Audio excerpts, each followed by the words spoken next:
the internet ឬហៅ web browser ដែលមានដូចជា Google Chrome Microsoft Edge ឬ Firefox ជាដើមហ្នឹងគឺមានមុខងារមួយដែលគេហៅថា history ក្នុងករណីនេះខ្ញុំយក Microsoft Edge លើកឧទាហរណ៍អញ្ចឹងហើយបើកម្មវិធីនឹងមកស្វែងរកចំណុច dot 3នេះយើងចុចមួយមកឃើញពាក្យថា history យើងคลิกយកមកកន្លែងហ្នឹងគឺយើងអាចស្វែងរកអ្វីគ្រប់យ៉ាងទាំងអស់ដែលយើង browse ធ្លាប់ browse ពីមុនមកអញ្ចឹងណាអញ្ចឹងក្នុងពេលជាមួយគ្នានឹងដែរអឺកម្មវិធីអ៊ីនធឺណិតក៏មានមុខងារមួយទៀតដែលគេហៅថាមុខងារ new in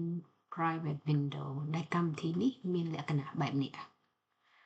ចឹងណាយើងអាចមើលមានពណ៌ខ្មៅអញ្ចឹងអឺមុខងារមួយនេះគឺនៅពេលដែលយើង search អ្វីមួយនៅលើកម្មវិធីអ៊ីនធឺណិតគឺវាអត់មានជាប់នៅទិន្នន័យរបស់យើងដែលធ្លាប់ទៅ browse ហ្នឹងនៅកន្លែង history ហ្នឹងទេអញ្ចឹងក្នុងករណីខ្ញុំបើសិនបើខ្ញុំប្រើមុខងារនេះគឺនៅពេលដែលខ្ញុំប្រើកុំព្យូទ័រអ្នកដទៃមិនមែនជាកុំព្យូទ័ររបស់ខ្លួនឯងទេឬមួយក៏កុំព្យូទ័រសាធារណៈឬមួយខ្ចីគេអីចឹងណាហើយដោយសារតែនៅពេលដែល